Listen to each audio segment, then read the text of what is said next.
नमामि धन्वन्तरिमादिदेवम् सुरासुरैर्वन्दितपादपद्मम् लोके जरारुकभयमृत्युनाशम् दातारमीशं विविधौषधीनाम् शङ्खं चक्रं जलौकाम् ददत् मृत्युघटं चारुदोर्भिश्चतुर्भिः सूक्ष्मस्वच्छादिदया सुखपरिबिलसन्मालिलं भोजनेत्रम् कालाम्बोदोज्ज्वलाङ्गं कटितटविलसच्चारुपीताम्बराढ्यं वन्दे धन्वन्तरिं तं निखिलगगन प्रौढ़दावाग्निलीलम्। सभी साथियों को नमस्कार। भगवान धन्वंतरी की कृपा से आज की कक्षा का प्रारंभ कर रहे हैं। कल हमने पढ़ा कि जी हमारे शरीर को स्वस्थ रखने के लिए जो शरीर का ज़रूरी आधार है वो पहला आधार है जी भोजन, फिर दूसरा है निद्रा और तीसरा है ब्रह्मचर्य जी। तो भोजन के बारे में हमने पढ़ा कि शरीर भोजन के लिए बना है और भोजन हमने केवल खाना नहीं है बल्कि अंदर जाके वो पचना चाहिए जी। और समय से ली गई निद्रा का हमने महत्व पढ़ा और असमय पे ली गई निद्रा के हमने नुकसान पढ़े जी। पेज नंबर 132 पे कोई भी एक साथी पढ़ दो जी। उसका जो पहला श्लोक है निद्रा के बारे में पढ़ो जी। अर्थात जो स्वस्थ पुरुषों को रात्रि के समय स्वभाव से निद्रा आती है उसे भूत धात्री समस्त प्राणियों की उपमाता के समान कहते हैं। जो समस्त प्राणियों का धारण पोषण करती है यही निद्रा सभी प्रकार की निद्राओं में उत्तम है। तामसिक नींद भैंस, शेर, बाघ आदि प्राणियों को आती है, फलतः ये रात दिन सोते रहते हैं। राजस व्यक्ति कभी भी अपनी नींद पूरी कर लेते हैं। सात्विक निद्रा जिन्हें आती है वे संत आधी रात को थोड़ा सा सो लेते हैं। एक निद्रा है अनवबोधिनी, जिस नींद के आ जाने पर प्राणी फिर जगता नहीं अर्थात मर जाता है। यह मृत्यु काल की निद्रा का नाम है। सुश्रुत ने ग्रीष्म ऋतु में दिन में सोने का विधान इस प्रकार किया है। इसके अतिरिक्त भी उन्होंने अनेक विकल्पों की चर्चा की है। निद्रा सत्य में की कृता यस्तु रात्रौ च यदि वा दिवा, अर्थात जिन लोगों ने रात में अथवा दिन में सोने का अभ्यास बना लिया है, जो मनुष्य दिन या रात में सोने या जागने के अभ्यासी हो गए हैं, उन्हें दिन में सोने अथवा रात में जागने से किसी प्रकार का दोष नहीं होता। वास्तव में तमोगुण और निद्रा का संबंध कफ दोष से है। यही कारण है कि भोजन करते ही कफ की वृद्धि होने के कारण नींद आती है या आने लगती है। निद्रा का प्रारंभिक स्वरूप है तंद्रा। जी गुरु जी। यहाँ कल हमने पहले भोजन के बारे में पढ़ा जी कि भोजन शरीर को किस तरह से धारण करता है और भोजन किस तरह से शरीर को एनर्जी देने का कार्य करता है और भोजन शरीर को दीर्घायु बनाता है अगर समय पे लिया गया भोजन का पाचन हो रहा है तो। फिर हमने पढ़ा निद्रा के बारे में जी कि समय पे ली गई निद्रा का कितना बड़ा महत्व है। वो दोबारा फिर से शरीर को रिपेयर करके दोबारा फिर से एनर्जेटिक बना देती है जी। और अब यहाँ पे जो सर्वश्रेष्ठ निद्रा है उसका महत्व बताया गया है। यहाँ पे 2-3 तरह की निद्रा के बारे में बताया गया है। तो सबसे पहले बोला गया है जी जो स्वस्थ पुरुषों को रात्रि के समय स्वभाव से निद्रा आती है। स्वस्थ पुरुषों को रात्रि के समय पे निद्रा का समय होते ही नींद आ जाना, इस निद्रा को समस्त प्राणियों की उपमाता के समान माना गया है जी। माता के बाद दूसरा नंबर इसको दिया गया है जी। जैसे हम छोटे होते हैं तो माँ के दूध से हमारा पोषण होता है, शरीर की वृद्धि होती है, तो उसी तरह से निद्रा से भी शरीर को पोषण मिलता है, शरीर को एनर्जी मिलती है, शरीर में बढ़ा हुआ वात, उसके कारण बनी हुई थकावट, ये सब दूर हो जाती है जी।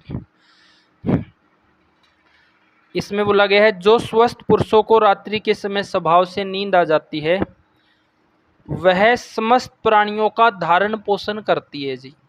पहला धारण पोषण करने का काम भोजन करता है और दूसरा धारण पोषण करने का काम निद्रा करती है।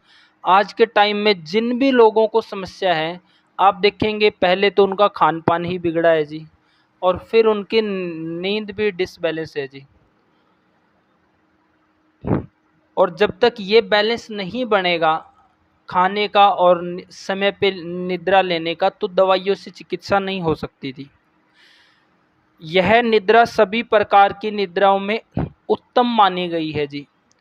स्वस्थ व्यक्ति को समय से नींद आ जाना जी रात्रि के समय भी ये उपमाता के समान है। ये शरीर का धारण पोषण करने वाली है और ये सभी निद्राओं में उत्तम मानी गई है, आदर्श निद्रा है जी। आगे बोला है तामसिक नींद। तामसिक नींद किसको बोलते हैं? भैंस, शेर, बाघ आदि प्राणियों को आती है।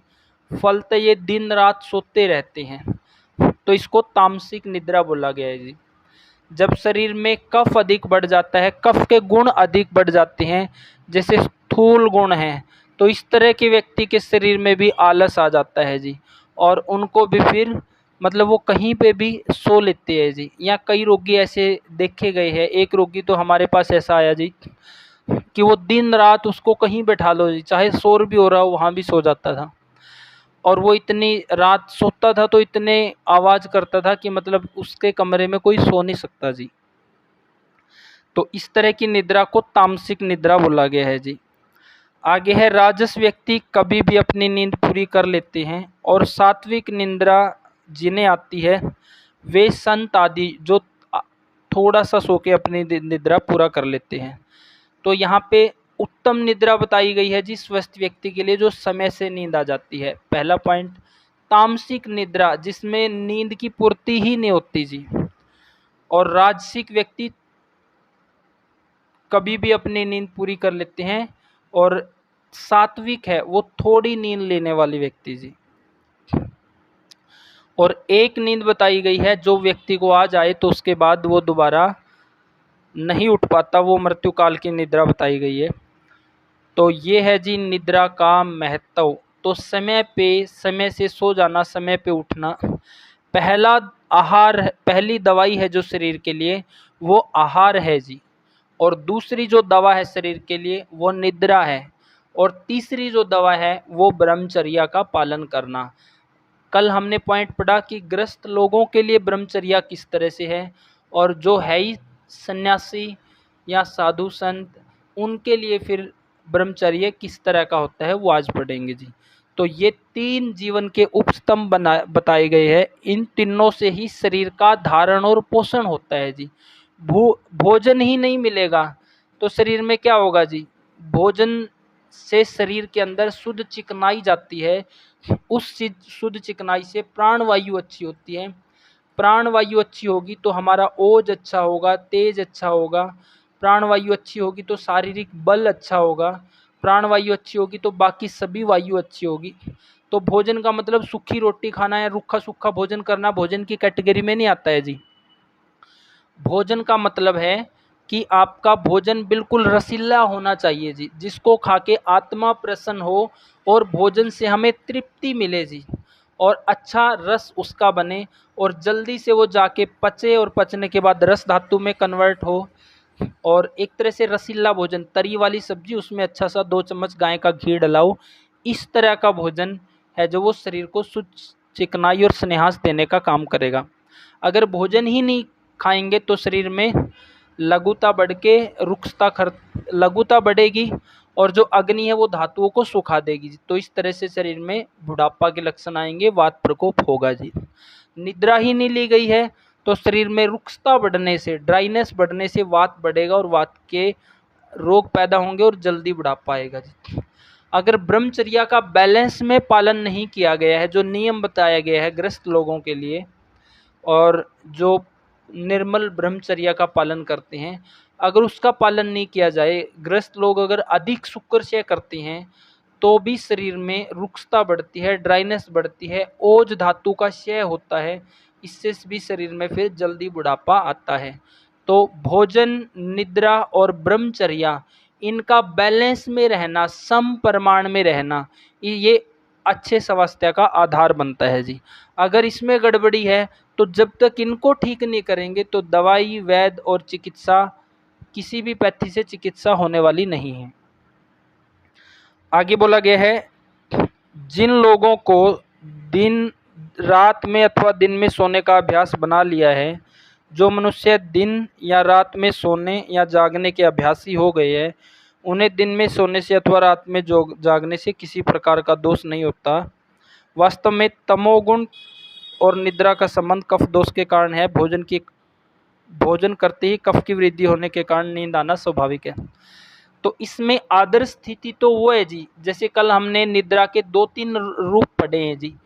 आदर्श स्थिति तो वो है कि प्राकृतिक समय पे निद्रा ली जाए जी, क्योंकि रात्रि में समय से निद्रा लेने से, सुबह समय पे उठने से, रात्रि को समय से निद्रा लेंगे तो उदान वायु अच्छी होगी, उदान क्षेत्र अच्छा होगा।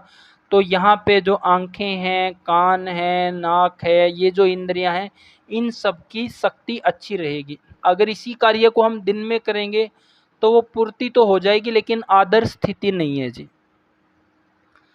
तो ये हमने डिटेल में पढ़ लिया है जी कि निद्रा का क्या महत्व है। उचित समय पे ली गई निद्रा उपमाता के समान बोली गई है, शरीर का धारण पोषण करने वाला बोली गई है, और शरीर को सर्वश्रेष्ठ बनाने में, और वात का क्षय होगा, कफ बैलेंस में आएगा, इस तरह की स्थिति शरीर में होगी जी। तो हमने भोजन की डिटेलिंग पढ़ी, अब निद्रा की डिटेलिंग पढ़ी। अब हम पढ़ेंगे गृहस्थ लोगों के लिए ब्रह्मचर्या के नियम और किस तरह से उनके लिए ब्रह्मचर्या है। अगला पॉइंट पढ़ो जी। स्त्री सहवास का वर्णन है। ग्राम्य धर्म मैथुन काल में इस प्रकार की स्त्री का परित्याग करें जो उस समय चित लेटी न हो, जो रजसोला धर्म से निवृत्त न हुई हो, जो प्रिय मनोनुकूल न हो, अथवा जिसका आचरण व्यवहार रुचिकर न हो, जिसका भग उपदंश आदि रोग से दूषित हो अथवा संकीर्ण हो, जो अत्यंत मोटी हो या अत्यंत कृश हो, जिसे अभी 40-45 दिन पूर्व प्रसव हुआ हो, जो पहले से गर्भिणी हो या दूसरे की स्त्री हो, जो ब्रह्मचारिणी हो, जो अन्य जातियां हो, इनको त्याग देना चाहिए। निषिद्ध स्थान है गुरुगृह, देवगृह, राजगृह, चैत्य, यज मंडप, वेदी आदि, शमशान भूमि, मध्य भूमि, चबूतरा, जल स्थान, नदी तट आदि और चौराहा। निषिद्ध दिन संक्रांति, सूर्य ग्रहण, पूर्णिमा, अमावस्या, भग के अतिरिक्त मुख आदि के अंगों में दिन में सहवास न करें। इस सहयोग काल में हृदय तथा सिर ताड़न न करें। आप लोगों से एक सवाल करते हैं जी कि जैसे सोते हैं तो सोने के 2-3 रूप है, एक सीधा लेटना, एक बाई करवट सोना, एक दाई करवट सोना, एक उल्टा होके सोना। आदर्श स्थिति कौन सी होती है और क्यों होती है जी सोने की आदर्श स्थिति? कोई साथी बताएगा जी? बाई करवट लेकर सोना। और कोई साथी जी, क्यों सोना है जी बाई करवट लेके? जो हमने खाना खाया हुआ है वो हजम होने के लिए बाई करवट लेकर सोना अच्छा रहता है। अब रात को 10 बजे सोने जा रहे हैं तो उस समय तो खाना पहले ही पच चुका है, 10 बजे खा के तो सोएंगे नहीं कुमार जी। गुरुजी सीधा सोना। सीधा क्यों सोना है जी? जो हमारी नाड़ी है, भोजन आदि पाचन की इन्होंने जो बताया वो सभी साथी माइक बंद रखे, एक समय में एक ही साथी बोले जी। हम बात कर रहे हैं कि जो रात्रि में हम निद्रा लेते हैं वो किस स्थिति में, किस आसन में हमें सोना चाहिए? बाई करवट सोने से गुरुजी जो आमाशय में जो रस वगैरह, पित्त वगैरह जो होता है तो वो मुंह की तरफ निकलने के बाहर की तरफ नहीं आता है। गलत जवाब है जी। वो दिन में सोने के लिए है, थोड़ा आराम के लिए, भोजन के बाद वो दिन में मतलब आराम करे। हम बात कर रहे हैं जी रात्रि की निद्रा, जो हमने 5-6-7 घंटे सोना है उसकी बात कर रहे हैं, भोजन की बात नहीं कर रहे हैं। तो रात्रि की निद्रा हमें दाई करवट, बाई करवट, सीधा या उल्टा, कौन सी आदर्श स्थिति है जी? उत्तम स्थिति तो गुरुजी सीधा सोने की है। वैसे इससे क्या होगा जी सीधा सोने से?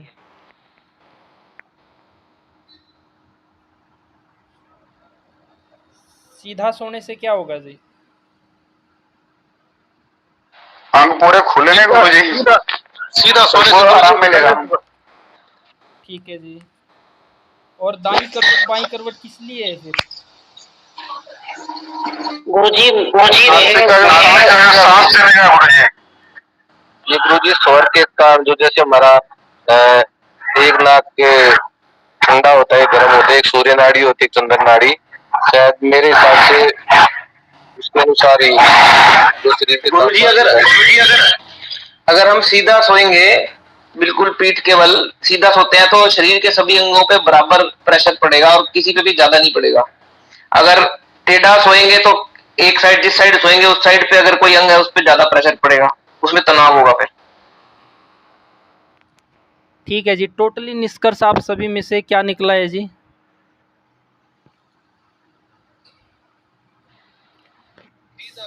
निष्कर्ष तो आप ज्ञान दीजिए गुरुजी। ठीक है जी। गुरुजी जैसे शिशु माँ के गर्भ में सोता है, मतलब कि थोड़ा वैसे भी सोने का होता है क्या?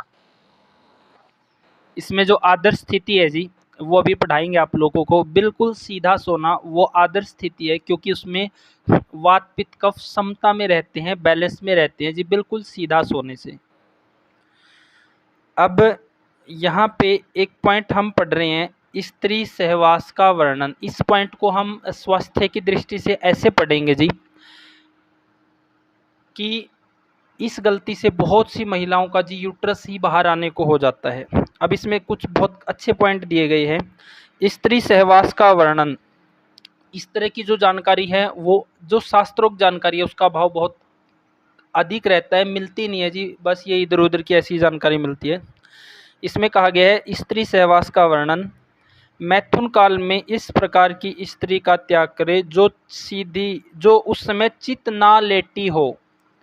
इसमें कहा गया है जी जब भी संभोग किया जाए तो उसमें महिला सीधी लेटी होनी चाहिए जी, और कोई भी स्थिति ना हो, ऐसा इसमें कहा गया है।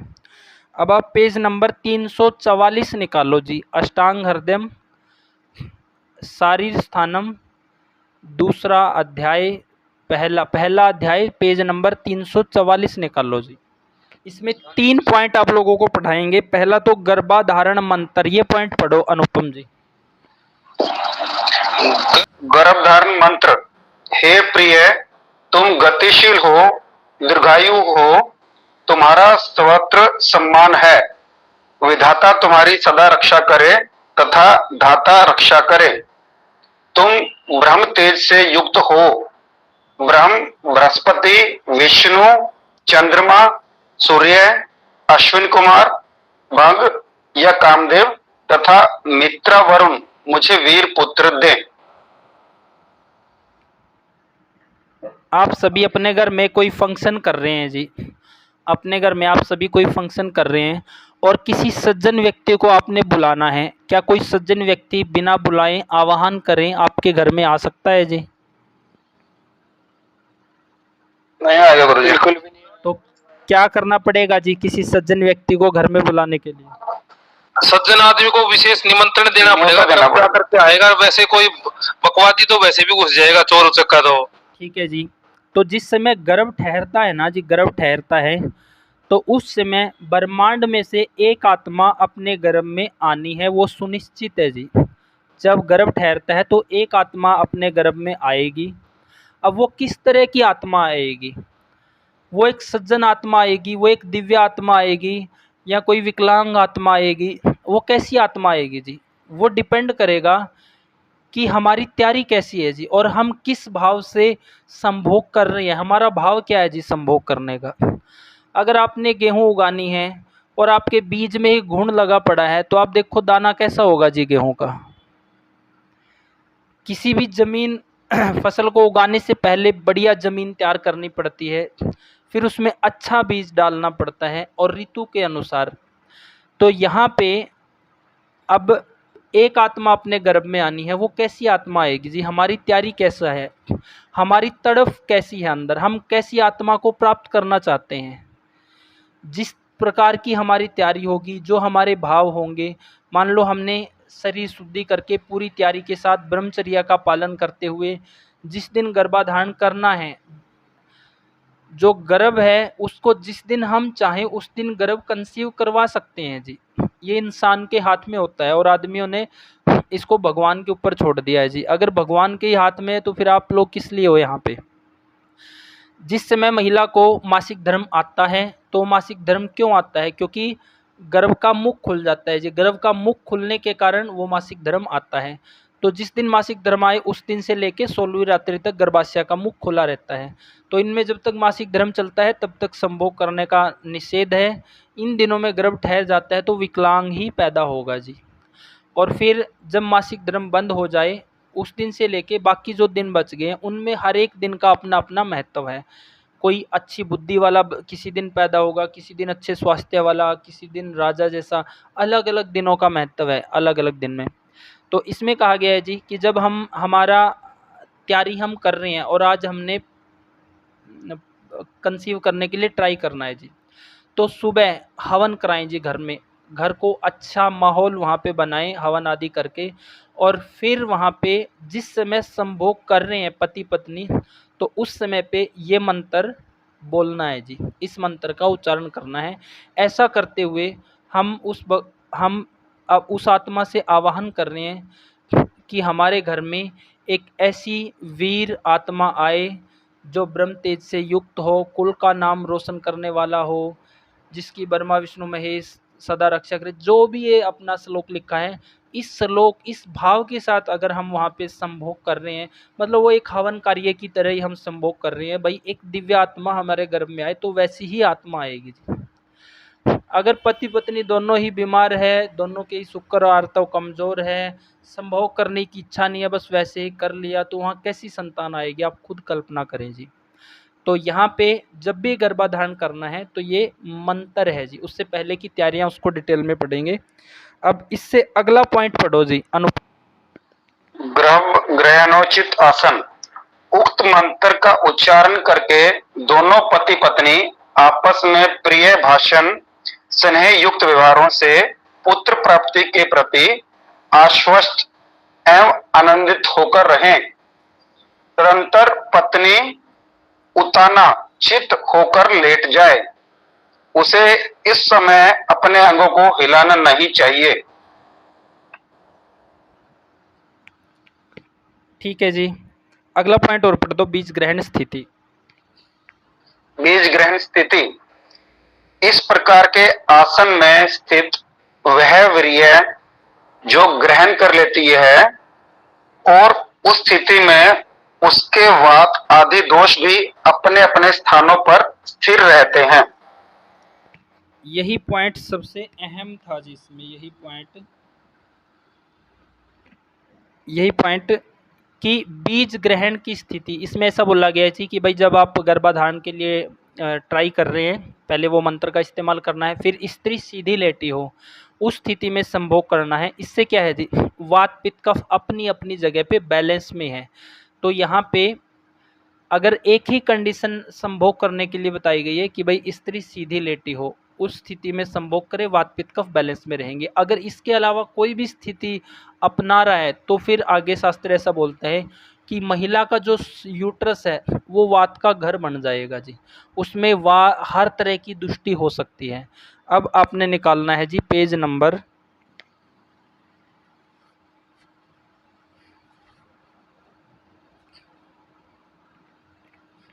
1129 नंबर पेज निकाल लो जी। 1129 पेज नंबर 112 लाइन पे पहले एक लाइन पढ़वाएंगे जी। वक्तव्य की एक लाइन पढ़ दो जिसमें विशेष कारण के नीचे है वातज योनि व्यापत, उसके नीचे वक्तव्य की पहली लाइन पढ़ दो। वक्तव्य। विषम स्थान शयन। काम शास्त्र में विविध प्रकार के आसनों में स्थित होकर रति क्रीड़ा करने का विधान है। इन सब से गर्भाशय पीड़ित होता है। बस यही पॉइंट पढ़ाना था जी। देखो हमने क्या पढ़ा है जी, हमने एक बहुत ही इम्पोर्टेंट पॉइंट ये पढ़ा है जी। पहले जो हम 7वें अध्याय में पढ़े वहाँ पे हमने एक स्थिति पढ़ी है कि भाई जब भी मैथुन करना है तो केवल एक ही स्थिति होनी चाहिए कि स्त्री सीधी लेटी है। जब गर्भाधारण करना है तो भी एक ही स्थिति में संभोग करना है कि स्त्री सीधी लेटी है, क्योंकि वात पित्त कफ अपनी अपनी जगह पे स्थित रहेंगे। और यहाँ पे हम एक पॉइंट पढ़ रहे हैं कि जो काम शास्त्र है उसमें अलग अलग आसन में स्थित होकर मैथुन करने का निर्देश दिया गया है। वो काम शास्त्र है केवल काम वासना को प्रबल करने के लिए बनाया गया है। और ये स्वास्थ्य शास्त्र है जी जिसको हम पढ़ रहे हैं। इसमें जो भी सूत्र लिखे हैं वो उत्तम स्वास्थ्य के लिए लिखे हैं जी। तो यहाँ पे कहा गया है कि काम शास्त्र में अलग अलग आसनों में स्थित होकर रति क्रिया करने का विधान है, लेकिन उन सब आसनों से गर्भाशय पीड़ित होता है और गर्भाशयगत रोग पैदा होते हैं जी। तो इसमें कहा गया है कि जो मैथुन करने की, संभोग करने की जो स्थिति है वो केवल एक ही आसन में किया जा सकता है। इसके अलावा चरक संहिता में हम पढ़ेंगे आगे तो बहुत खतरनाक संप्राप्ति दे रखी है जी कि अगर बाईं करवट होके मैथुन कर रहे हैं, दाई करवट होके या अलग आसन में कर रहे हैं तो किस किस तरह के रोग पैदा होते हैं। अब एक ऊपर वाला पॉइंट पढ़ दो संजय जी, विशेष कारण। विशेष कारण, विषम परिस्थितियों में सोने से, अधिक मैथुन करने से, दूषित आर्तव के कारण, अपद्रव्यों के प्रयोग से, बीज दोष से तथा पूर्व जन्मकृत कर्मों के फल के प्रभाव से योनि रोग उत्पन्न होते हैं। इसमें कहा गया है जी विषम परिस्थितियों में सोने से। सोने का भी एक ही तरीका है जी, बिल्कुल सीधे रिलैक्स होके सोना है जी। उसमें भी वात पित्त कफ बैलेंस में रहेंगे अपनी अपनी जगह पे जी। तो विषम परिस्थितियों में सोने से, अधिक मैथुन करने से। अधिक मैथुन करने से हम जो व्यक्तियों में क्या देखते हैं जी, अधिक मैथुन करने से अधिक शुक्रक्षय होता है जी। तो शुक्रक्षय होने से क्या होगा जी, शरीर में ड्राइनेस बढ़ती है। ड्राइनेस बढ़ने से क्या होगा जी, वात बढ़ेगा। जितना अधिक शुक्रक्षय होगा उतना जल्दी बुढ़ापा आएगा। ये आप सभी लोगों ने सुना है जी विद्वान लोगों से। सुना गुरु जी, सुना है जी। भाई जितना अधिक शुक्रक्षय होगा उतना ही जल्दी बुढ़ापा आएगा। चाणक्य भी यही कहते गुरुजी ना। अब पुरुषों में तो शुक्रक्षय होने से जल्दी बुढ़ापा आ रहा है, तो महिलाओं में क्या नुकसान होगा जी।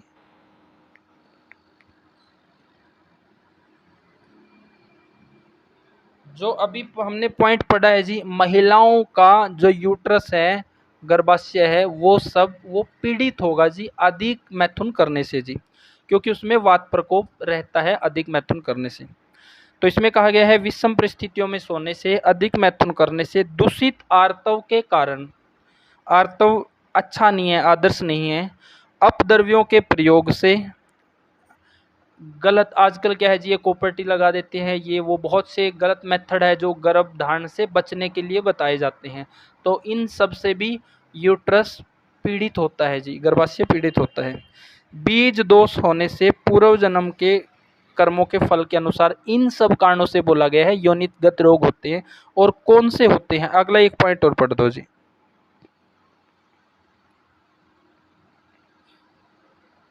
ये वातज योनि व्यापद, ये वाला पढ़ना गुरु जी। हाँ जी। वातज योनि व्यापद, अपने प्रकोपन कारणों से कुपित वात दोष, योनि में पीड़ा, सुई चुभने की सी पीड़ा, तनाव, सुतुक्ता, स्पर्श ज्ञान का न होना, मानो भीतर चींटियां उड़ रही हों, स्तब्धता, खुरदरापन, भग के भीतर अस्पष्ट शब्द सा सुनाई पड़ना, झागदार, अरुण, काला, थोड़ा, पतला, रुक्ष आर्तव का निकलना, गर्भाशय का कांच की भांति बाहर निकल जाना, वक्षण एवं पसलियों आदि से पीड़ा, गुल्म रोग का कर्मशय हो जाना तथा वात दोष संबंधी अन्य अनेक व्याधियों का होना, ये सब वातज व्याधियां हैं। तो जितनी जो यहाँ पे समस्याएं बताई गई है जी, और एक पॉइंट आया है कि गर्भाशय का बाहर आ जाना। आज के टाइम में लगभग 35 से और 45 के उम्र के बीच में जी ऐसी समस्याएं हैं। बाढ़ आई हुई है जी, महिलाओं को ऐसा लगता है कि यूट्रस निकल के ही गिर जाएगा जी, इस तरह की कंडीशन है। तो यहाँ पे बताया गया है कि विविध प्रकार के गलत आसनों में या गलत तरीके से या अति मैथुन करने से किस तरह की क्या बड़े नुकसान होते हैं जी। अब तो यहाँ पे अब वापस आ जाओ जी पेज नंबर 132 पे, जो हम पॉइंट पढ़ रहे थे 132 पे हम पढ़ रहे हैं जी कि स्वास्थ्य का आधार क्या है। सबसे पहले हमने पढ़ा भोजन के बारे में, फिर हमने पढ़ा निद्रा के बारे में, अब हम पढ़ रहे हैं जी ब्रह्मचर्या के बारे में और ग्रस्त व्यक्ति किस तरह से ब्रह्मचर्या का पालन कर सकते हैं और उनके लिए ब्रह्मचर्या क्या है जी। इसमें है स्त्री सहवास का वर्णन। ऐसी स्त्री के साथ सहवास करने का परित्याग करे जो उस समय चित्त ना लेती हो। केवल एक ही स्थिति यहाँ पे बताई गई है जी संभोग करने की। जो रजस्वला यानी कि मासिक धर्म से निवृत्त न हुई हो, यानी कि जब तक मासिक धर्म चल रहा है तब तक संभोग नहीं करना है जी, क्योंकि उस समय तक महिला के यूट्रस की शुद्धि हो रही है जी, यानी कि टॉक्सिन बाहर निकल रही है, शुद्धि हो रही है, यूट्रस में पुराना आर्तव निकल रहा है और नया आर्तव वहाँ पे जन्म लेगा, नया आर्तव तैयार होगा जो गर्भ धारण के लिए आदर्श होता है। तो यहाँ पे शुद्धि हो रही है और इसके बारे में ऐसा बोला गया है जी कि रजस्वला परिचर्या को जब हम पढ़ते हैं तो बहुत से सुंदर सुंदर नियम वहाँ पे आते हैं कि इन दिनों में एक तो महिला को बहुत अधिक पेन होता है जी, क्योंकि इन दिनों के बारे में ऐसा बोला गया है कि जिस तरह से डिलीवरी के बाद महिला के यूट्रस में एक तरह से घाव हो जाते हैं, तो मासिक धर्म के दिनों में भी यूट्रस कच्चा रहता है, उसी तरह से घाव होते हैं जी। तो इन दिनों में ना ज़्यादा उछल का कूद करनी है, ना भाग दौड़ करना है, कुछ नहीं। महिला ने बिल्कुल संयम से शांति से रहना है जी, पूरी सात्विकता के साथ इन दिनों में रहना है। और यहाँ तक बोला गया है जी इन दिनों में प्रॉपर रेस्ट करवा दो। और एक श्लोक में तो ऐसा आता है कि मासिक धर्म के दिनों में महिला के हाथ से बनाया गया खाना अगर व्यक्ति निरंतर सेवन कर रहा है तो वो कैंसर पैदा करने वाले हेतुओं में पहले नंबर पे ऋषि वाग्भट जी बोलते हैं कि उसका नंबर आता है जी। तो इन दिनों में महिला के लिए भी ये बोला गया कि स्नान नहीं करना है जी, बाल नहीं धोने हैं, मंदिर में नहीं जाना है। क्यों नहीं करना है जी?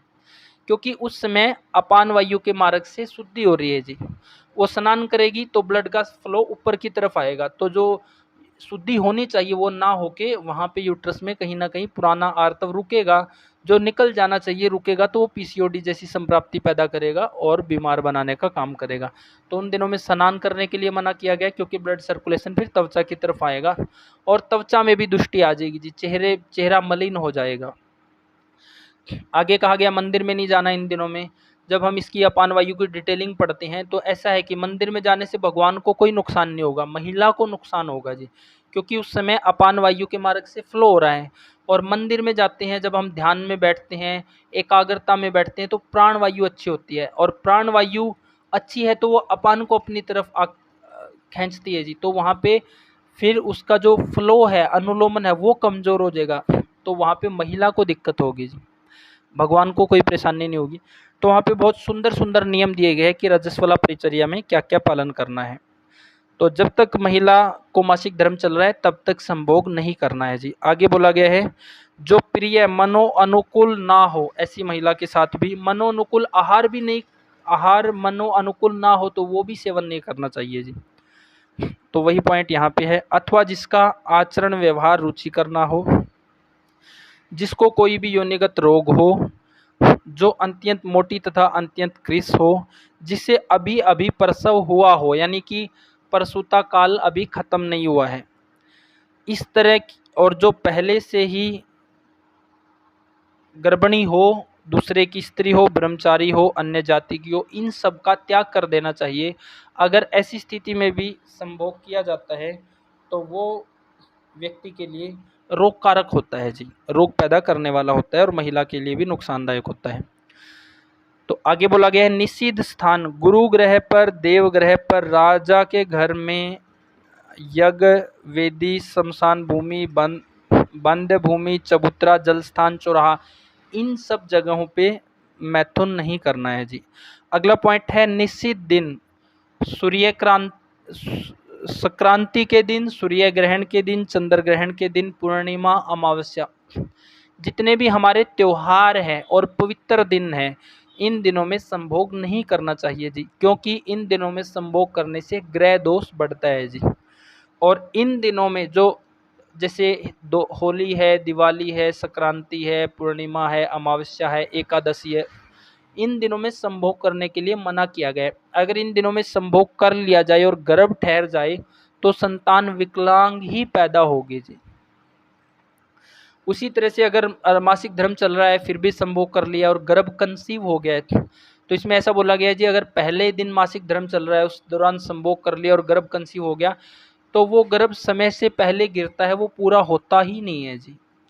दूसरे दिन के बारे में ऐसा बोला गया है कि मासिक धर्म चल रहा है और गर्भ कंसीव हो गया है तो वो गर्भ पैदा होते ही मरेगा जी। और तीसरे दिन के बारे में ऐसा बोला गया है कि मासिक धर्म चल रहा है उस दौरान अगर संभोग कर लिया गया तो उस समय पे जो संतान है वो विकलांग पैदा होगी जी। और यही नियम इन दिनों में भी है। ऐसा क्यों हो रहा है जी? क्योंकि जो आर्तव निकल जाना चाहिए और नए आर्तव के लिए यूट्रस पूरी तरह से शुद्ध होकर तैयार हो चुका हो, उसमें अगर गर्भ ठहरता है तो वो महिला को भी रोगी बनाएगा और गर्भ तो गिरेगा ही गिरेगा जी। तो ये कारण है कि इन दिनों में क्यों नहीं करना है, किस तरह से पुरुष को नुकसान होगा और महिला को नुकसान होगा जी।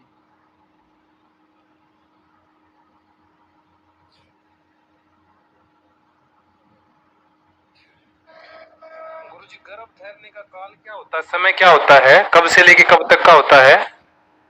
जिस दिन मासिक धर्म आया है उस दिन से लेके 16वीं रात्रि तक गर्भाशय का मुख खुला है। तो जब तक मासिक धर्म चलता है वो किसी महिला में 2 दिन चलेगा, किसी में 3 दिन, किसी में 4 भी चल जाता है, किसी में 5 भी, तो अलग अलग टाइम है। जैसे ही मासिक धर्म बंद हो जाए तो बाकी जो दिन बच गए हैं वो गर्भ धारण करने का समय होता है जी। क्योंकि उस दौरान संभोग करने से जो वीर्य है वो गर्भाशय में चला जाता है, उसके बाद गर्भाशय का मुख बंद हो जाता है। फिर अगर संभोग किया जाए तो गर्भ कंसीव नहीं होता जी। तो 16वीं रात्रि के बाद गर्भाशय बंद हो जाता है गुरुजी, है? हाँ जी। जी गुरुजी। अगला पॉइंट पढ़ दो जी, पेज नंबर 133 का पहला पॉइंट पढ़ दो जी।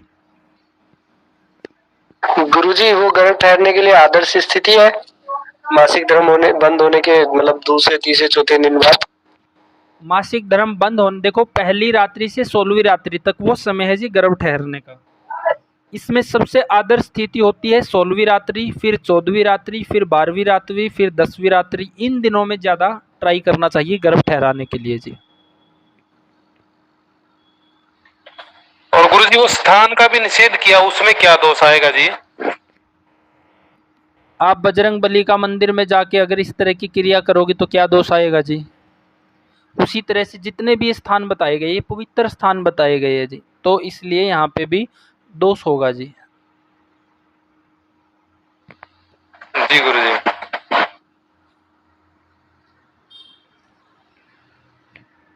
तो गर्भ जो ठहराना है ना जी, देखो व्यक्ति हर काम के लिए तैयारी करता है जी। कल को किसी का एग्ज़ाम है दिल्ली के लिए तो 2 दिन पहले तैयारी करना शुरू कर देंगे जी।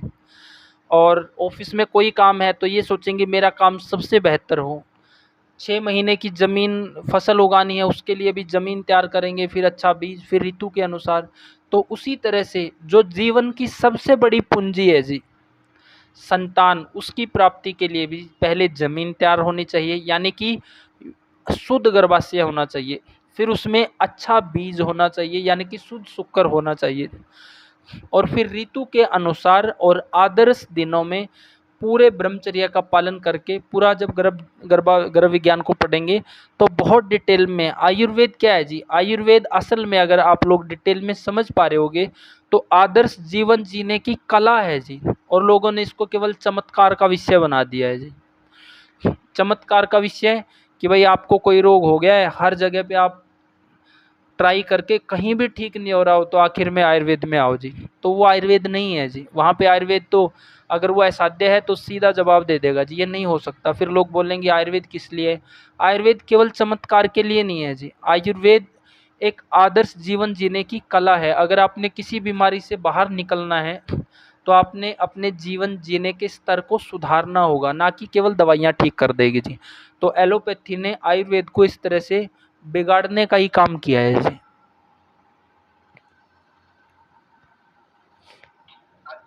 एक प्रश्न था। हाँ जी। जो गर्भ विज्ञान है ये कौन से ग्रंथ में इसका विवरण मिलेगा, पूरा विवरण? गर्भ विज्ञान तो अपनी सभी संहिताओं में है जी, अपने अष्टांग में भी है, अपने चरक में भी है, सुश्रुत में भी है, भाव प्रकाश में भी है। भाव प्रकाश में ऐसा है कि कोई व्यक्ति खुद से भी पढ़ सकता है जी, इतना सरल है भाव प्रकाश में। अष्टांग हृदय में इतना थोड़े सबसे कम शब्दों में अष्टांग हृदय में बताया गया है, और इसको व्यक्ति तभी पढ़ पाएगा जब वो उसको कोई समझाने वाला होगा जी। और चरक और सुश्रुत में तो बहुत ज़्यादा विस्तार में दिया गया है जी, वहाँ भी व्यक्ति एक कंक्लूजन निकालना थोड़ा सा आम व्यक्ति के लिए डिफ़िकल्ट हो जाता है। तो अगर किसी ने खुद से पढ़ना है तो भाव प्रकाश और चरक से पढ़ो जी, और निर्देशन में पढ़ना है पूरा डिटेल में समझते हुए तो फिर आप अष्टांग हृदय से पढ़ो जी, या सभी संहिताओं का पढ़ लो जी, और फिर निष्कर्ष निकालो कि सभी संहिताएं क्या बोलती है जी। मनोज जी। एक बैच जी संस्कार विधि करके भी पुस्तक है अपनी आर्य समाज की, उसमें भी बढ़िया बढ़िया पुस्तक बताते हैं वैसे वो पढ़ी नहीं है जी, हाँ वो पढ़ी नहीं है जी, लेकिन हमने शास्त्रों को सभी पढ़ा है जी कि चरक ऋषि क्या बोलते हैं गर्भ विज्ञान के बारे में, सुश्रुत ऋषि क्या बोलते हैं, भाव प्रकाश में क्या बोला है, और अष्टांग में क्या बोला। सभी संहिताओं का तुलनात्मक अध्ययन डिटेल में कर रखा है जी इसके ऊपर, लेकिन वो नहीं पढ़ी है जी। गुरुजी इसमें तो बहुत सरल भाषा है भाव प्रकाश में, मतलब रात्रि का भी दे रखा है, चौथी छठी रात्रि, 10वीं रात्रि, 16वीं ऋतुमती स्त्रियों के साथ संगम करने से पुत्र उत्पन्न होते हैं। इसमें मतलब दिन का भी हिसाब दे रखा है, बहुत ही सरल भाषा है इसमें कुछ और भी बहुत कमाल के पॉइंट है जो कुछ और संहिताओं में नहीं है, या लोगों को जिसको नहीं पता है जी, इसमें और भी अच्छे अच्छे पॉइंट है। सभी संहिताओं को अगर आप पढ़ोगे तो हर संहिता में विशेष आपको मिलेगा जी।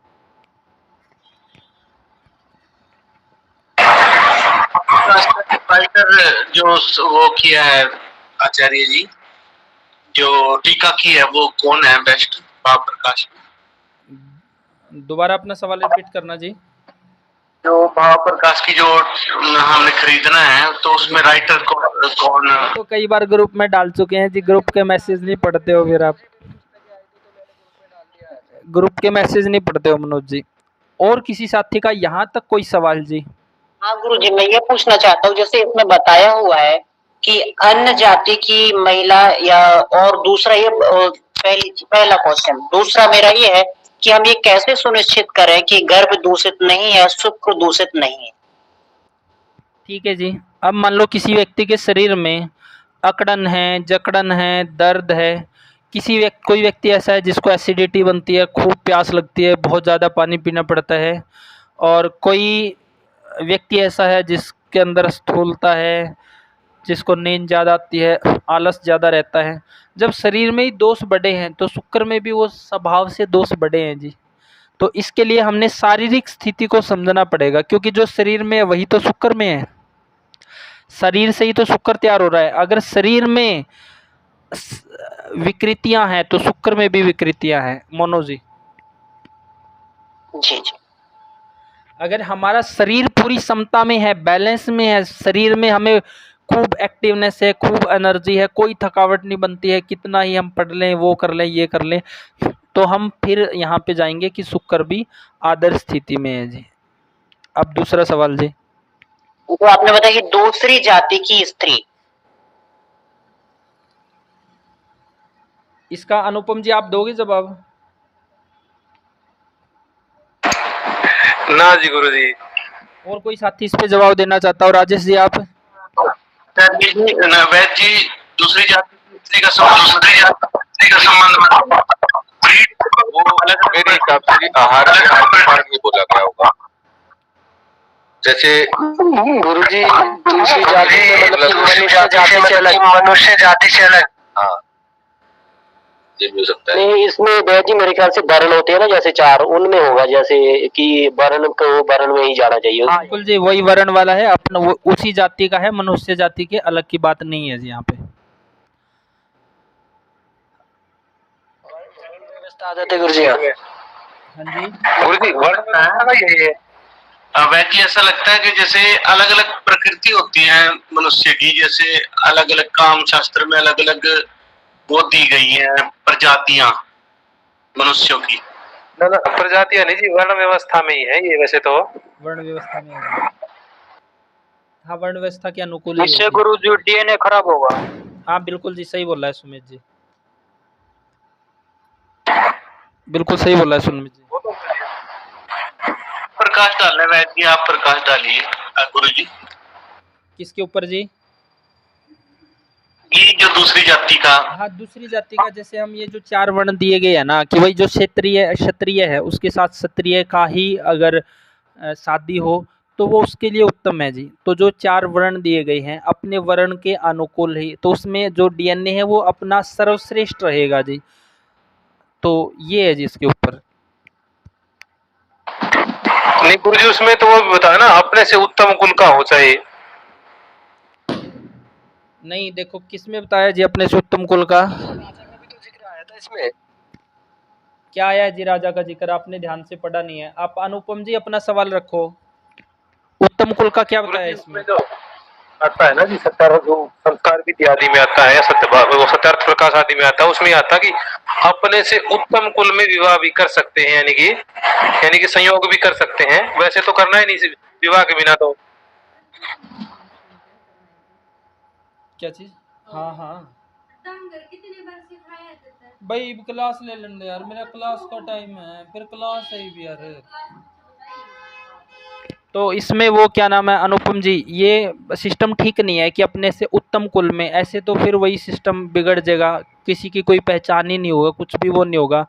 तो अपने वर्ण के अनुसार ही वो आदर्श स्थिति है जी। वो कल देखूंगा गुरु जी, एक बार फिर बताऊंगा फिर बताया है। ठीक है जी।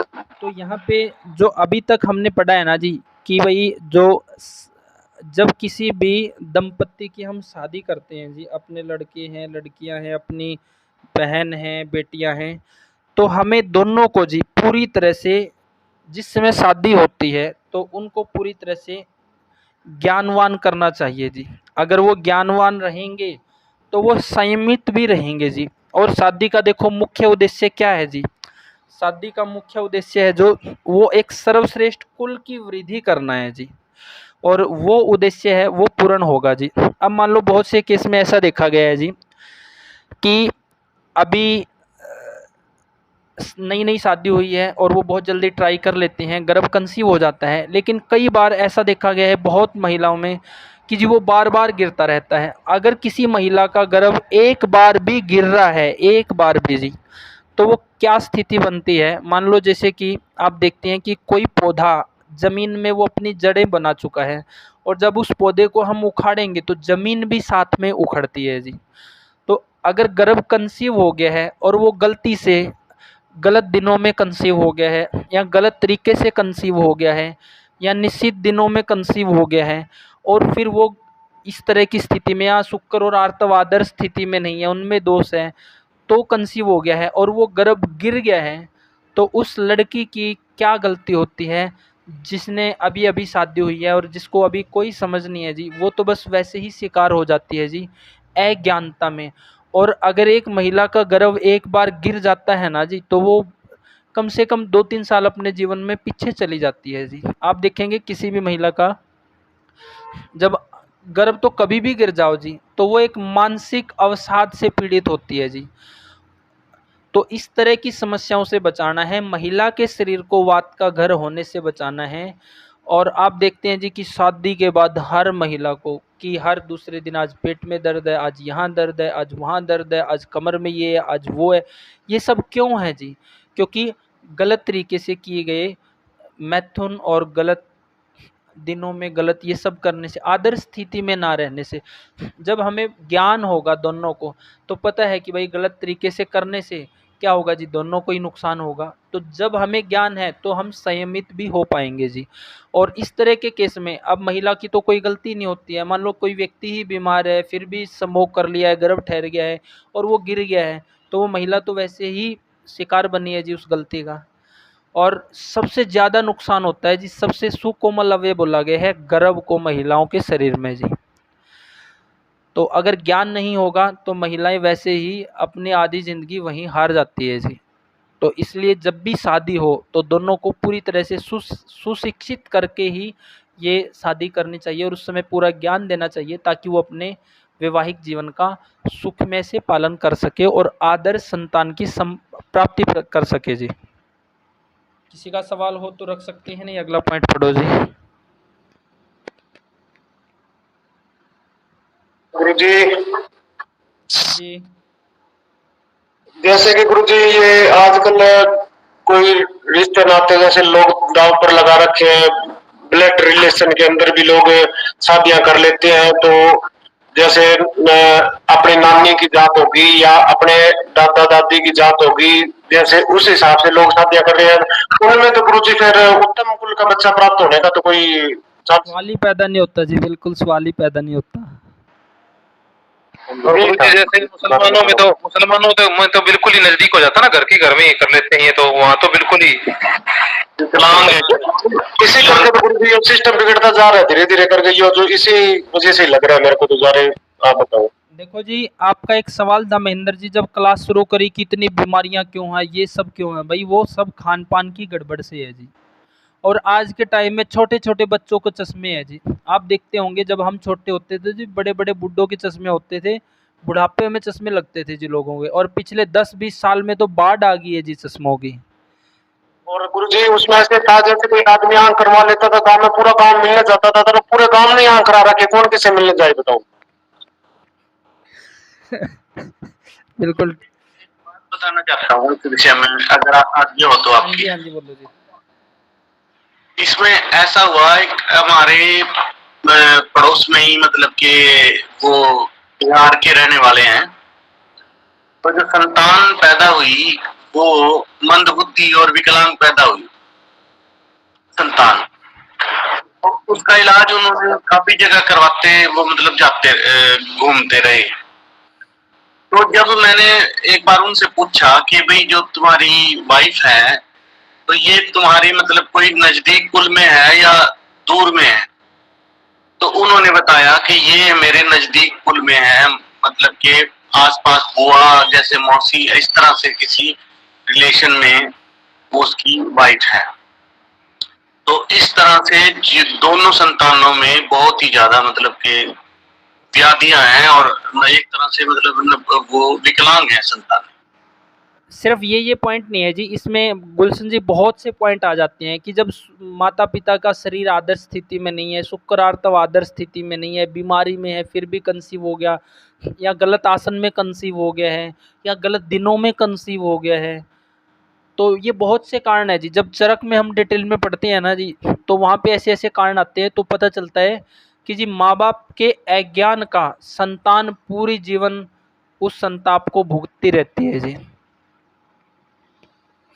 तो जो बच्चे हैं जी, ये पशुओं की तरह ना पैदा किया जाए और पूरी एक दिव्य आत्मा की प्राप्ति हो, एक श्रेष्ठ संतान का प्रयास हम सब करें, आने वाली पीढ़ियों को जागृत करें। क्योंकि हर चीज़ को करने के लिए हम अपना सर्वश्रेष्ठ प्रयास करते हैं जी, लेकिन संतान प्राप्ति के लिए कोई प्रयास नहीं करते हैं, ये दुर्भाग्य है जी। एक विकलांग पैदा होगी, ऐसा तो है नहीं कि उसकी बाजू और टांग बदली जाएगी, उसको पूरे जीवन कंधे पे उठाने से अच्छा है जी कि पहले ही संयम के साथ तैयारी से ही गर्भाधारण किया जाए जी, ताकि इस तरह की विकृतियों से उस जीव को भी बचा सके हम जो आना है, और हम अपना भी कष्ट कम कर सके जी।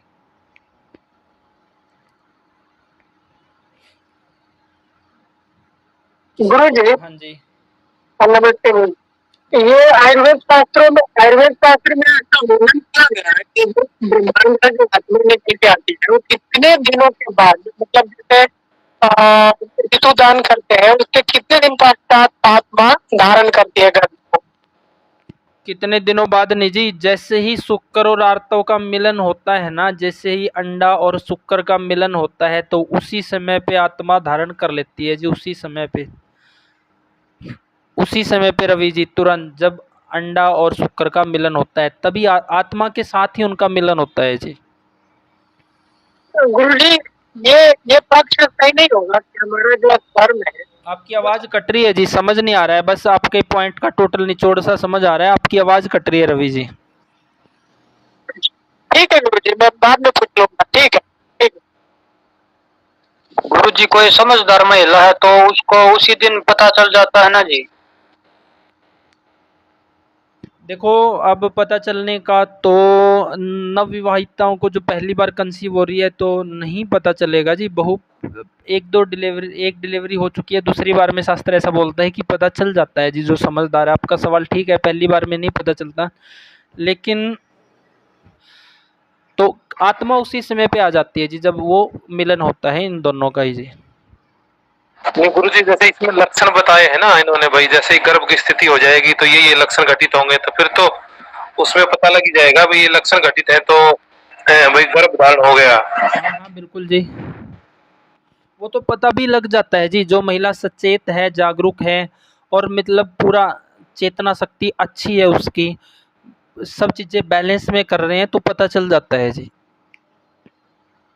गुरुजी, आयुर्वेद में मतलब कि महिला मतलब गर्भवती है, इसका कैसे पता चलता है? जैसे अभी तो आज के समय में तो ये प्रेगा न्यूज वगैरह, तो पहले आयुर्वेद में कैसे पता चलता था, कैसे पता चलता है आयुर्वेद स्थिति से? जब हम गर्भ विज्ञान को पढ़ेंगे तो इसमें लक्षण दिए गए हैं जी, उन लक्षणों से तुरंत ही पता चल जाता है, 1-2 दिन के अंदर ही जी। आपकी ये प्रेगा न्यूज तो 10 दिन के बाद जाके दिखाती है, ये तुरंत ही अगले 1-2 दिनों में ही महिला को आभास हो जाता है जी। सुमेश पाल जी, आप अपना सवाल रखें जी। गुरुजी वही है ना जी भाई, बुद्धिमान को तो उसी समय पता लग जाएगा, और जैसे जैसे बुद्धि का स्तर वैसे वैसे लेट, नहीं तो महीने वाले दिन तो पता लग ही जाएगा जी। बिल्कुल जी। सुमेश पाल जी, आप अपना सवाल रखो, काफी देर से हैंड रेज है। गुरुजी मैं ये कहना चाहता हूँ, जैसे भाई जी ने एक प्रश्न उठाया कि अभी मेरे को उनमें कोई विकृति दिखाई नहीं दे रही, तो ये विकृति जरूरी नहीं है कि शारीरिक स्तर पे दिखाई दे, ये मानसिक स्तर पे भी दिखाई देती है। आप तो बुद्धि के मामले में, विज्ञान के मामले में आपको स्पष्ट नजर आ जाएगा। हाँ जी, बौद्धिक दिवालिया तो हो ही रखा है जी, उनकी सारी कौम का ही हो रखा है। और बौद्धिक दिवालिया देखो जी, अनुपम जी, केवल उनकी का नहीं, अपनी का भी हो रखा है। अब अपनी में भी कितना चेतनावान लोग बचे हैं जी, सिर्फ किसी एक कौम को ना पकड़े, ये लक्षण सभी कौमों में है जी, ये सभी कौमों में है जी। वैसे तो है ना जी। हाँ जी गुरु जी, वैसे तो हम क्या है, हमारा भी हो ही रखा है, इसमें कोई दो राय नहीं, लेकिन तुलना में देखेंगे तो उनका ज्यादा है जी। ऐसा जी, हम अपने धर्म को सर्वश्रेष्ठ बताने के चक्कर में आज के समय को देखा जाए तो सच में विकृत हो रखा है। बिल्कुल, सब में विकृत हो रखा है। हाँ, पुराने समय को मत देखिए आप, पुराने समय में तो अलग बात थी जी। देखो अभी चंद्रयान जो गया है ना, हमने चंद्रयान भेजा है जो चांद पे, आप उसमें देखो मुस्लिम जो बच्चे हैं ना, उनके बयान देखो आप, वो अभी भी ये कह रहे हैं कि चांद हमारा मालिक है और उस पे जाना गुनाह है। और आप एक तरफ इंडिया के बच्चों को देखो, इस पॉइंट को तो मनोज जी, जो दिखाया गया है, देखो जी, एक शीशा है, मान लो जैसे हम बच्चों को स्कूल में पढ़ाते हैं, क्लास में पढ़ाते हैं, जो उनको हम बताते हैं ना तो बच्चे वही मानते हैं भाई। शीशा तो एक बच्चे को शाबाशी दे दूंगा तो सारी क्लास आ जाएगी, सर मैंने भी कर लिया, मैंने भी कर लिया, मैंने भी कर लिया। और जब तक शिक्षा कुछ निकलने वाला नहीं है, जो और विषय ले तो अच्छा रहेगा जी। हाँ, इसमें क्या है जी, देखो जो ये शिक्षा है ना, वो सबके आगे ऐसी ही प्रेजेंट करी गई है। आप सब लोग देखो कि हम में से कितने लोग हैं, चलो हमने राजीव दीक्षित को सुन लिया है, क्लास लगा रहे हैं, नहीं तो जी हमें खाने की समझ हमें ही नहीं है जी। हमें कौन सी खाने की समझ है जी? ना हमें खाने की समझ है, ना हमें बच्चे पैदा करने की समझ है, हम खाने की समझ है, ना हमें बच्चे पैदा करने की समझ है। हाँ राजेश गुरुजी, तार्किक शक्ति का कितने लोग मतलब प्रयोग करते हैं? मैं ये कहना चाह रहा हूँ जी, मैं तार्किक जो बौद्धिक शक्ति है उसका कितने लोग प्रयोग करते हैं? बहुत कम। मतलब हमने पढ़ा तो हमारा धर्म अच्छा है, हम अपने धर्म के बारे में कुछ भी नहीं जानते, थोड़ा सा जानते हैं। हाँ, बहुत अच्छे ग्रंथ, बहुत चीज है, लेकिन वही बात है जी, अभी कुछ नहीं जानते हम इतना, तभी तो ये हाल हो गया। अगर जानते होते तो ये हाल नहीं होता। बिल्कुल जी, सीनियर है जी। ये विकृति हर जगह आई हुई है, हर जाति में, हर धर्म में, सब जगह घुसी हुई है जी। आपको एक पिछले साल का एग्जाम्पल देते हैं। वो एक छोटा सा बच्चा था करनाल में, जिसको उसकी ताई चाची नहीं जी, वो 1.5-2 साल का बच्चा, उसका गला घोट के और एक एक अंग काट के उसको तड़पा के मारा।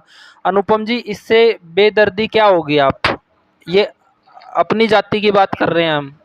तो देखो आई, इसमें कोई दो राय नहीं है, हम तो तुलना की थोड़ी सी बात कर रहे हैं। बाकी तुलना, एक ताई चाची अपनी ही धर्म की, अपनी ही जाति की, एक एक अंग को, यार 1.5 साल के बच्चे को तो वैसे भी थप्पड़ मारा, आपा वैसे ही दया आ जाती है। इसमें एक बात और देखिए जी, अभी पिछले 10 साल में 5 साल में जय श्री राम और जय बजरंग बली के नारे लगने लग गए, या मतलब पहले भगवान खत्म हो गए थे, अभी जागृत हुए। तो ये क्या है? ये अनपढ़ों की भीड़ है जो किसी चीज के पीछे भाग जो ऊपर व्यवस्था चला रही है ना जी, व्यवस्था का जो टारगेट, हाँ जो व्यवस्था का टारगेट है ना जी, हाँ बिल्कुल, भगवान तो हर जगह है। जो व्यवस्था है उसका टारगेट ये है कि सबको आपस में लड़ा झड़ा के रखना और उस सब के ऊपर शासन करना जी, यही इसका मेन वो है जी। बिल्कुल सही बात है जी। जो राजेश जी ने अभी बोला जय श्री राम का नारा, इसमें सारे लोग जानते हुए भी गलती करते, क्यों? क्योंकि उनका सबका अपना अपना स्वार्थ है। अगर कहीं बिना स्वार्थ के कोई काम करने को किसी को भी ले जाओ तो कोई नहीं आता, और जिनका स्वार्थ होता है तो कोई सा भी काम करने को वो सही ठहराने को तैयार हो जाते और उस काम को करने लगते, स्वार्थ बस।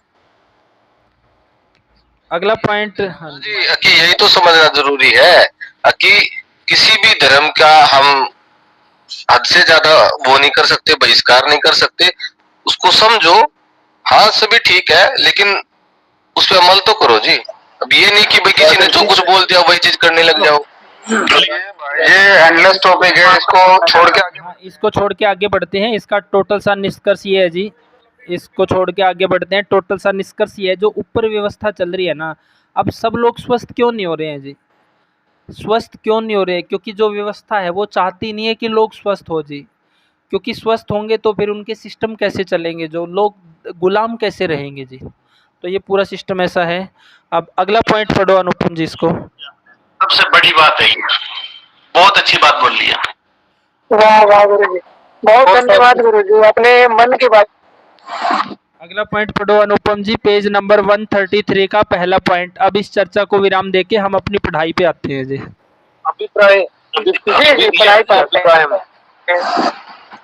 अभिप्रायम अन्ययोषितम, इन सभी विषयों का विचार स्त्रियों को पुरुषों के प्रति भी कर लेना चाहिए, अर्थात नारी ऐसे नर से सहवास न करे। स्त्री पुरुष दोनों को इस बात का ध्यान रखना चाहिए, यह सहवास पुत्र संतान प्राप्ति के लिए ही किया जा रहा है। ठीक है जी, इसमें ऐसा कहा गया है कि जो हमने कंडीशन महिलाओं के लिए पढ़ी कि भाई इन सब के साथ इस स्थिति में संभोग करना निषेध है, तो वही स्थिति पुरुषों के ऊपर भी लागू होती है जी। अब अगला पॉइंट पढ़ो जी।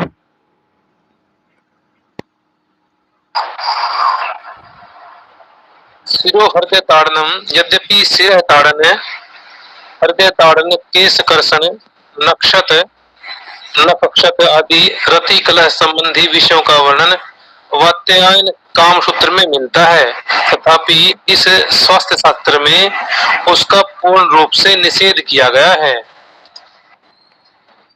इसमें बहुत अच्छा पॉइंट ये बोला गया है जी कि भाई अलग अलग आसन में जो काम शास्त्र में बताया गया है कि इस आसन में मैथुन करे, इस आसन में मैथुन करे, अलग अलग जो आसन बताए गए उन सब का यहाँ पे निषेध किया गया है जी, क्योंकि ये स्वास्थ्य शास्त्र है। और ये स्वास्थ्य शास्त्र ऐसा बोलता है कि एक स्थिति को छोड़ के जिसमें महिला सीधी लेटी हो, बाकी किसी भी आसन में अगर संभोग किया जाता है तो महिला का गर्भाशय पीड़ित होगा और उसका गर्भाशय जो रोगों का घर बन जाएगा जी। तो इसमें ऐसा कहा गया है जी। अब अगला पॉइंट पढ़ो जी। मैथुन के अयोग्य स्थिति, जिसने बहुत भोजन किया हो, अधीर घबराया हुआ हो, जिसे भूख लगी हो, दुस्थितांग अर्थात अनुचित आसन में स्थित होकर जो प्यासा हो, जो बालक अभी युवक न हुआ हो, जो बूढ़ा हो गया हो, जिसे मल मूत्र आदि का वेग प्रवृत्त हो, तथा रोगी पुरुष मैथुन कर्म न करे। वक्तव्य है, उक्त विधि निषेध नर नारी दोनों के लिए है, क्योंकि मैथुन मिथुन का कर्म है। निषेध के कारण स्पष्ट है। इस प्रसंग में वृद्धवाग भट्ट के वचनों का भी अनुसंधान कर लेना चाहिए, अर्थात इन निर्देशों का उल्लंघन नहीं कर सकता है जिसे दीर्घ जीवन की कामना न हो।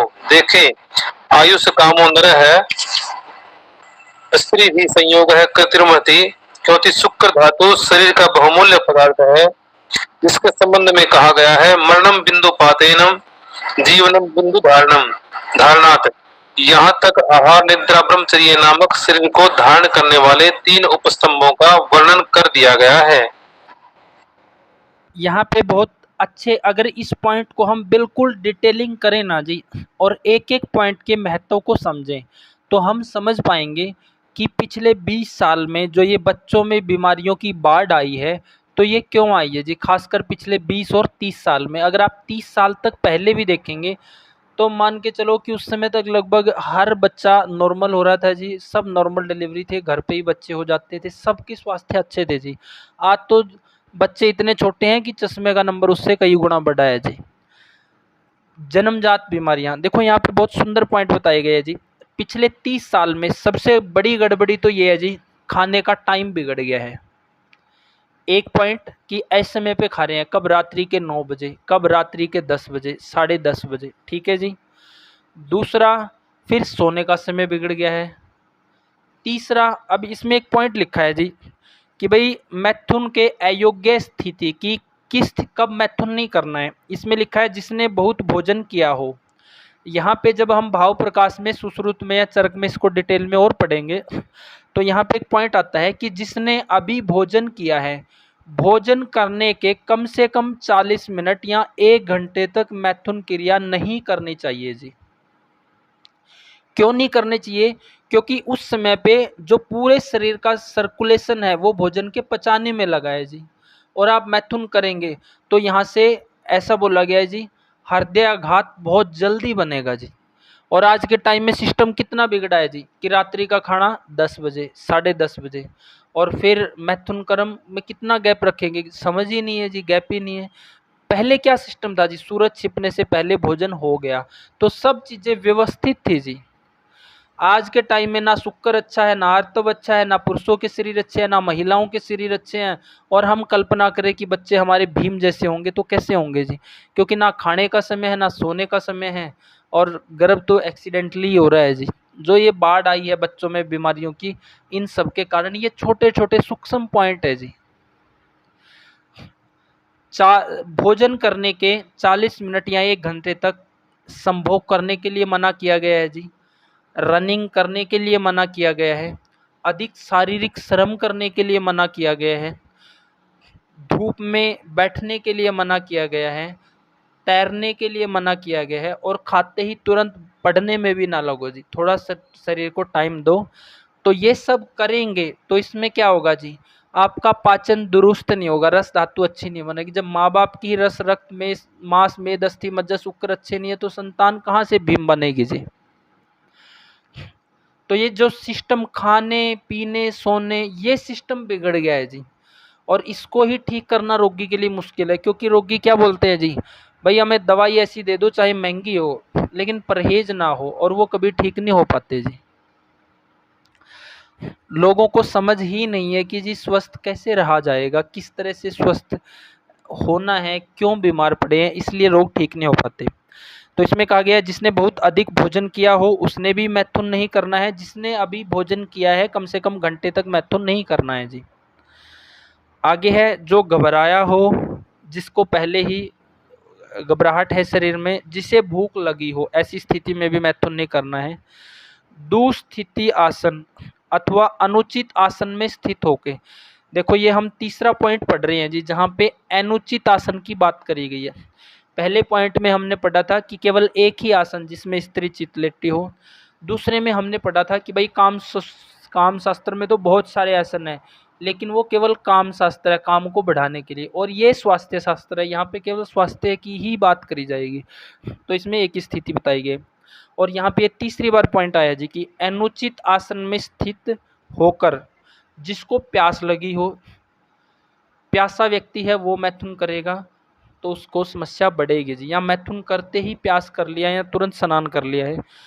जो अभी बालक है, युवक न हुआ हो, ये एक बहुत समस्या है जी। मतलब जो बालक है, एक समस्या देखते हैं जी, हमारे पास एक लड़का आया जी जिसकी उम्र मात्र 13 साल, और पिछले 3 साल से उसको हस्त मैथुन की लत है जी, और हर 15वें दिन पे उसकी माँ उसको लेके आती है जी कि इसके पेट में दर्द है।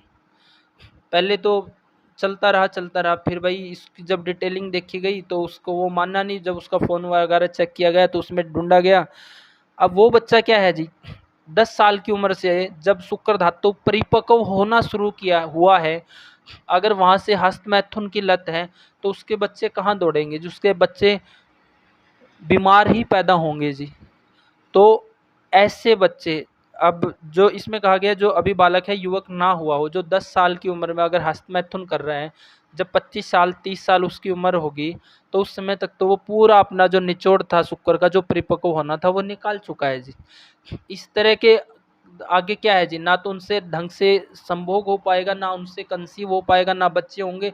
तलाक में नौबत इन्हीं लोगों को ज़्यादातर आती है जी। तो वो लड़का जी वो बोल रहा है कि मैं छोड़ना चाह रहा हूँ, अब कोई दवाई दे दो। भाई दवाई से थोड़ा छूटेगा। कोई 20 साल का है, 22 साल का है, 25 साल का है, वो तो चलो संकल्प कर सकता है, एक प्रयास कर सकता है जी।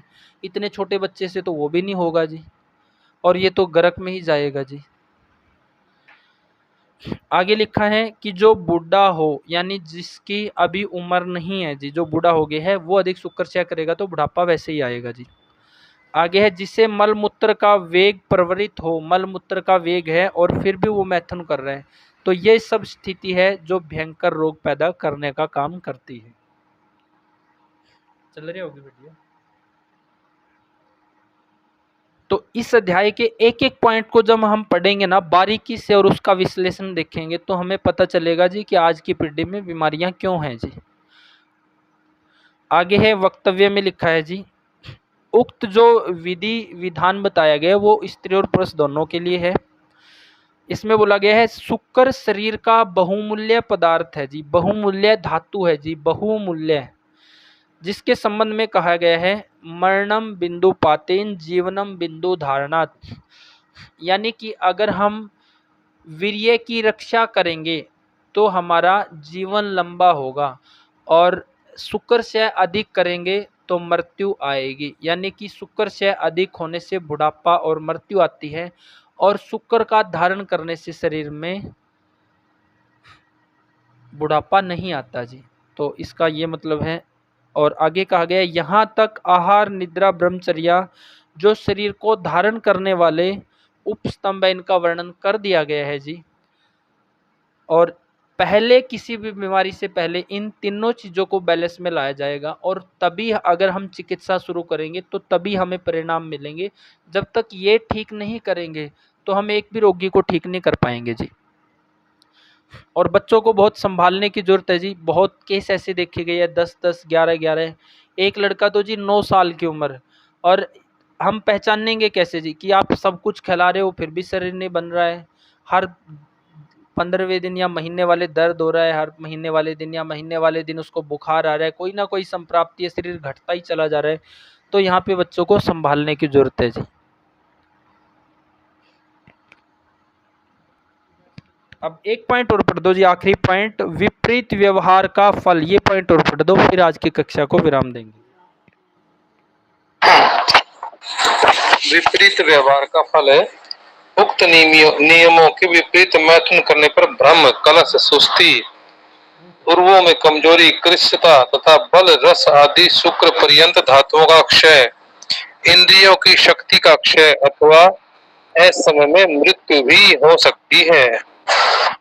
तो इसमें बोला गया है जी कि हमने पूरा डिटेल में पढ़ लिया, एक ये बीच का पॉइंट छोड़ दिया है, इसको और एक बार दोबारा पढ़ दो ताकि वीडियो में भी कोई नया साथी अगर इस टॉपिक को पढ़ रहा होगा, जैसे कल वाला टॉपिक हमने डिस्कस कर दिया था मैथुन संबंधित निर्देश, ये और पढ़ दो जी एक बार।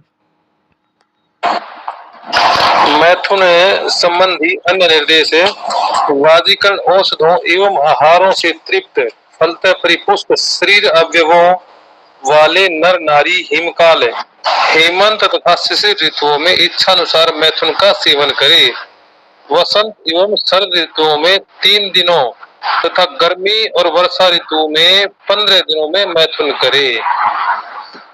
तो इसमें कहा गया है जी कि हेमंत और शिशिर ऋतु में नवंबर से फरवरी तक का समय, इस समय पे अगर कोई व्यक्ति वाजिकर औषधियों का सेवन कर रहा है, अच्छा खान पान है, तो वो अपनी इच्छा अनुसार मैथुन कर सकता है।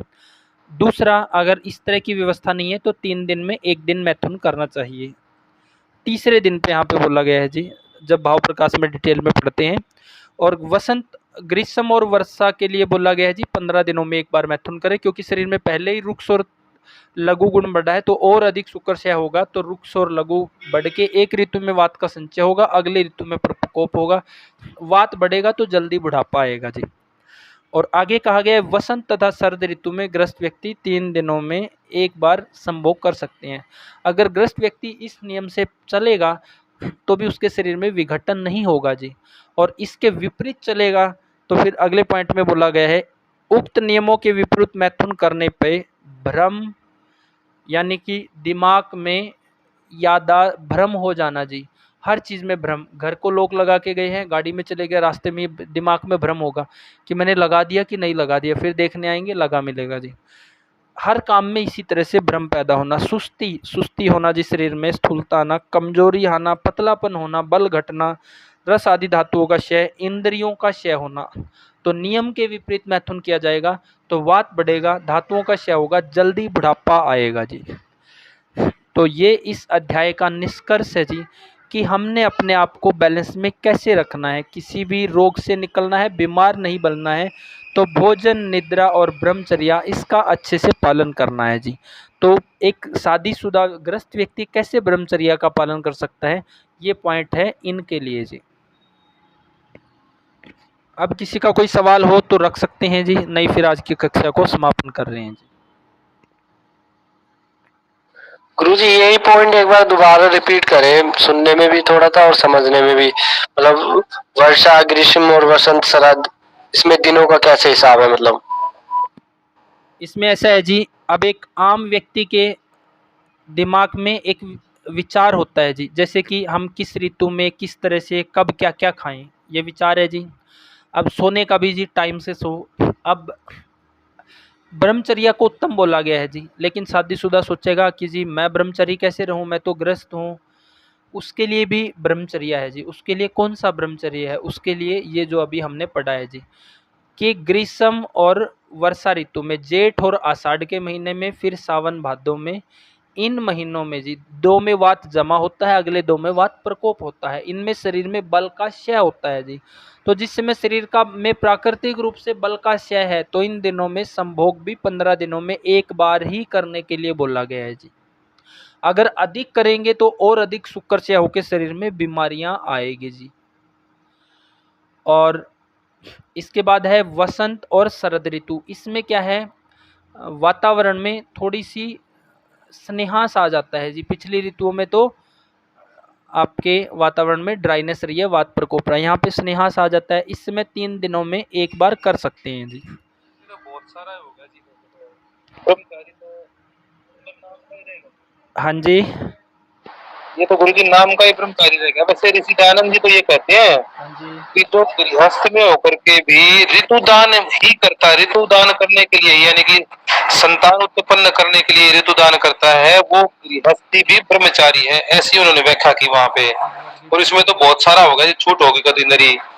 छूट तो ऐसा है जी। अब आपने बोला है कि क्या, दोबारा बोलना अपना।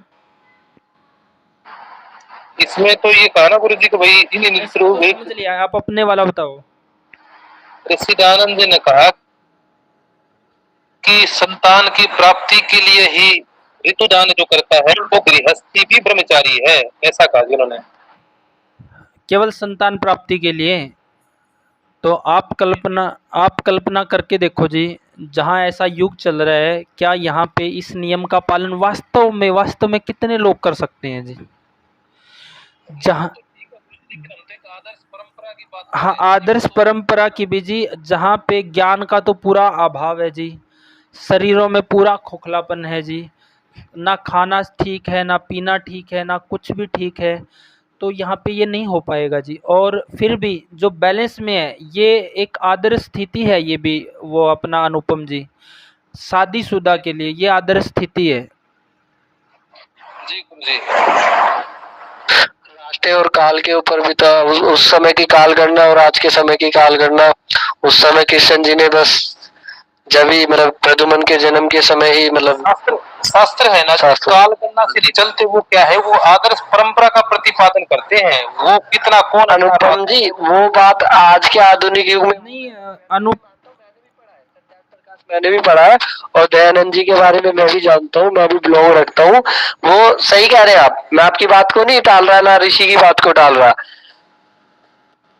अनुपम जी, ऐसा है कि आप बोल रहे हो कि केवल संतान प्राप्ति के लिए अब व्यक्ति ने जीवन में 2 या 3 ही संतान पैदा करनी है, तो केवल सिर्फ इसी टाइम के लिए मुझे नहीं लगता कि किसी भी काल में कोई भी व्यक्ति इस नियम का पालन कर सकता है। ये सच्चाई है अनुपम जी। गुरुजी, और एक बात और भी, क्योंकि अगर मान लो इन एक लड़का है जो उसने शास्त्र पढ़े हैं, लड़की ने नहीं पढ़े, फिर हाँ, यही कहना चाहता हूँ मैं भी, यही कहना चाहता हूँ। ठीक है, अगर मान लो लड़की ने पढ़े हैं, लड़की ने नहीं पढ़े, लड़का उससे वंचित है और उनकी शादी हो गई, फिर भी उनका कलेश होगा। राजेश जी सवाल अच्छा है, मैं इसका जवाब देता हूँ आपको। राजेश जी, मैं इसका आपको जवाब देता हूँ, 1 मिनट रुको आप। हाँ, इसका जवाब ये है जी कि अगर एक लड़के को समझ है तो महिला उसके अनुसार ढल जाएगी जी, बिल्कुल भी परेशानी नहीं आती है अगर व्यक्ति को पूरी तरह से समझ है जी। अगर व्यक्ति को समझ है तो महिला ढल जाएगी जी। नहीं, आपकी बात से सहमत हूँ गुरुजी मैं, लेकिन ऐसा भी तो होता है ना, जैसे मान लो शादी करीब 25 के बाद एज की, तो जो 5-6 साल उन्होंने जो एजुकेशन ली है, तो वो उसका प्रभाव वो दिखाएगी ही दिखाएगी।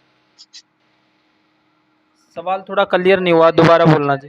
भैया राजेश जी दोबारा रिपीट करना, अपना सवाल समझ नहीं आया। मैं ये कह रहा हूँ जी, जैसे मान लो लड़की है, उसने एजुकेशन ली है जैसे अदर कंट्री से या अपने इंडिया में ही ली है, भारत में ही ली है, लेकिन उसने पढ़ाई ऐसी करी है जो आईपी सेक्टर में, या जो आप आज के टाइम के आधुनिक कह लो आप, आज के टाइम की, और वो लड़की उसकी शादी हो जाती है एक ऐसे इंसान से जो अपना हमारे जो ये बिल्कुल बैलेंस में रहता है जी। हाँ, बिल्कुल बैलेंस में रहता है, संयमित इंसान के साथ उसकी शादी हो गई, तो इसमें कोई वो नहीं है।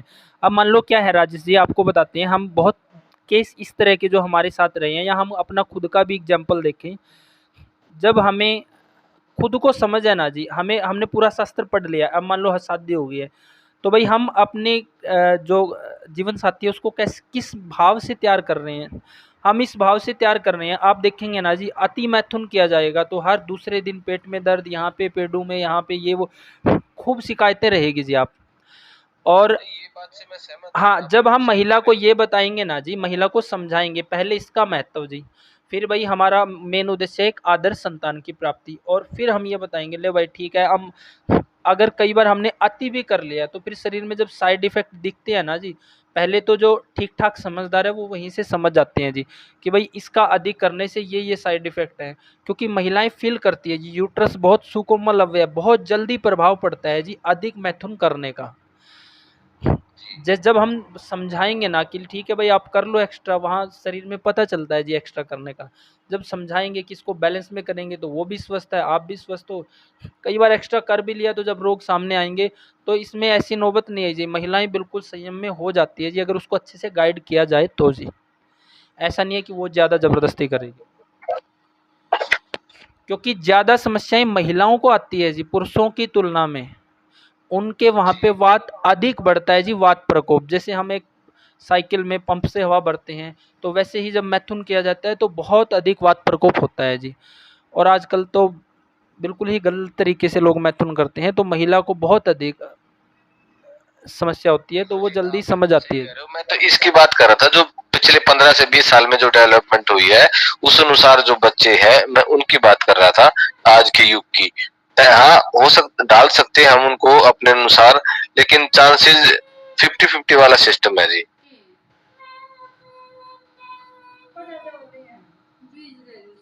गुरुजी, क्वाथ और कषाय में क्या फर्क होता है? 2 मिनट।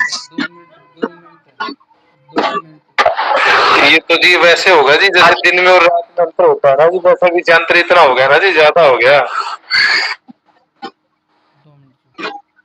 इसका जवाब कल देंगे। आपका क्या नाम है? संजय जी। तो ये पॉइंट क्लियर हुआ जी। अगर दोनों को समझ है या एक को भी समझ है तो अपने जीवन साथी को सही मार्ग पे ला सकता है जी, धीरे धीरे प्रयासरत रहेगा तो जी। चाहे लड़की को समझ है वो लड़के को भी ला सकती है, लड़के को समझा वो लड़की को भी ला सकती है। पूरा सिस्टम में उठा। गुरुजी ज्यादा जरूरी है कि लड़के को समझ दोनों को समझो बेहतर है जी, नहीं एक को तो जरूर होता, वो लाइन पे ले आएंगे जी दूसरे को। तो यही निचोड़ है जी। अब आज की कक्षा को यही समापन करते हैं जी। गुरदर्शन जी अपने विचार रखें और समापन करें जी। हाँ जी सभी को नमस्ते जी। और आज बहुत ही महत्वपूर्ण विषय पे चर्चा हुआ, गर्भ संस्कार आदि का ये विषय है। तो कोई भी बुरा ना माने, क्योंकि इस अपने ग्रुप में माता बहनें भी जुड़े हुए हैं, तो उनका भी ख्याल करना है। और अदर मतलब कि मजहब के भी जुड़े हुए हैं, मोहम्मद आसिफ जुड़े हुए हैं। तो हमें किसी भी धर्म का, मजहब का उपवास है ना, वैसे तो विद्वान सज्जन कभी भी मान अपमान नहीं समझता है। तो मैं समझता हूँ कि कोई भी जो है अपने धर्म का अगर बोलता है तो हमें जो है मतलब विद्वान ये कहिए कि जो उनको मान अपमान समझ में नहीं आता है कि मेरा मान हो रहा है, सम्मान हो रहा है, अपमान हो रहा है, तो हम ऐसा ही समझ के मानते हैं। और आज का विषय बहुत ही अच्छा था, बहुत ही अच्छा।